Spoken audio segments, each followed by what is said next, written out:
Hey KCS, Mr. Eric here. It's Tuesday, September 8th, first day of school.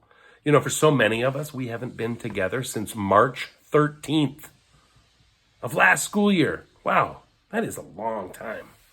Special shout out to a few groups, if I may. Shout out to everybody who's on campus today. Welcome back to your first day of school. Welcome to those of you who are going to be on campus tomorrow. Welcome to your first day of school. For all of you who are learning from home this fall, welcome. Welcome to your first day of school. Special shout out to the graduating class of 2021, our seniors. Let's make it a great one. Special shout out and welcome to every single kindergartner, brand new to Kaleidoscope. Welcome. And of course, anybody who's new to our school, extra special, welcome. First day of school, 2021. You know, last spring, I started making videos and talking and this and that and reading books, and I thought I'd kick off with a book right here on day one. The Most Magnificent Thing by Ashley Spires. This is a regular girl and her best friend in the whole wide world. They do all kinds of things together. They race, they eat, they explore, they relax. She makes things, he unmakes things. One day, the girl has a wonderful idea. She's going to make the most magnificent thing. She knows just how it will look. She knows just how it will work.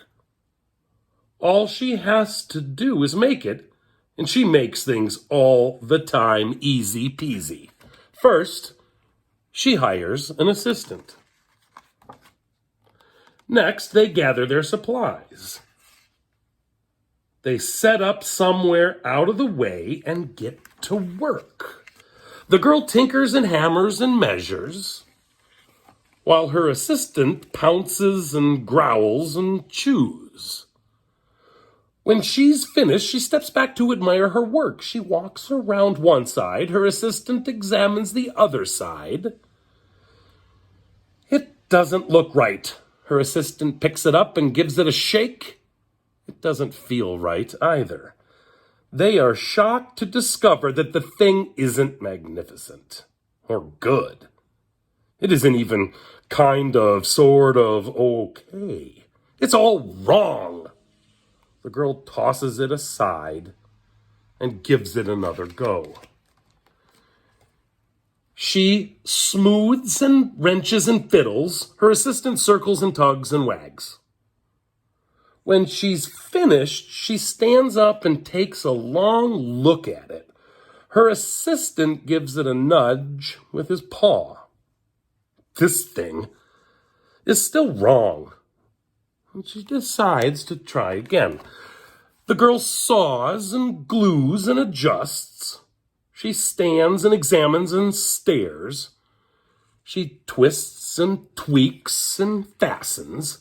She fixes and straightens and studies. She tries all different ways to make it better. She makes it square. She makes it round. She gives it legs. She adds antenna. She makes it fuzzy. She makes it long, short, rough, smooth, big, small. One even smells of stinky cheese. But none of them are magnificent. Her hard work attracts a few admirers, but they don't understand.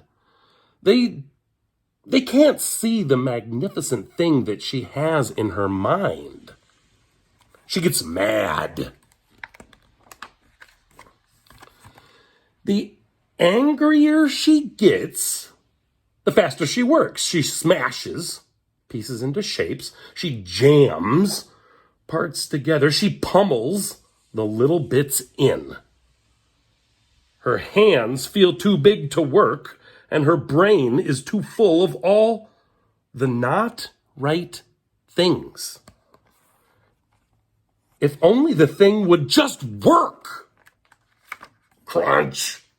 The pain starts in her finger. It rushes to her brain and she explodes. It's not her finest moment. I'm no good at this. I quit.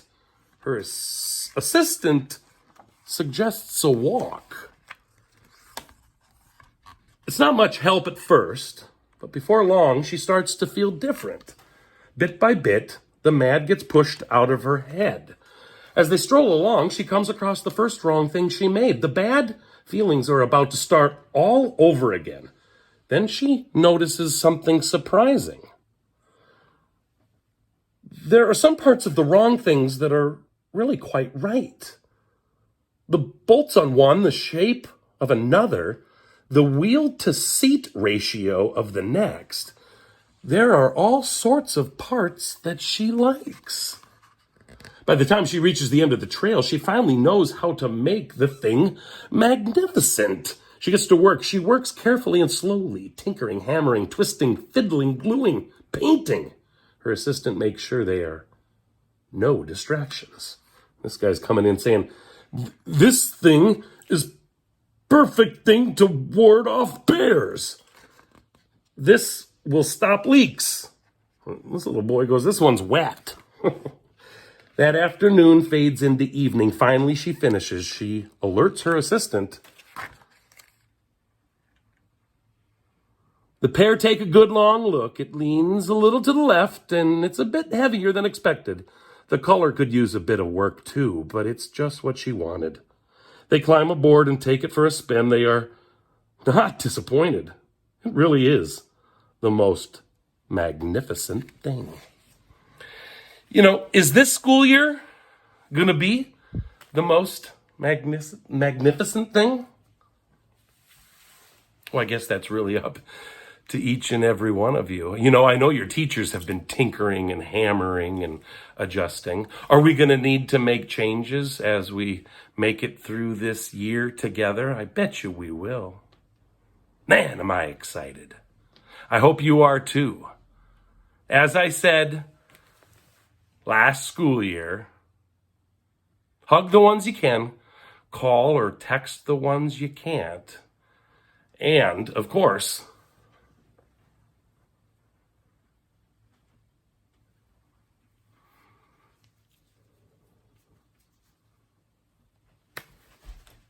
go Comets!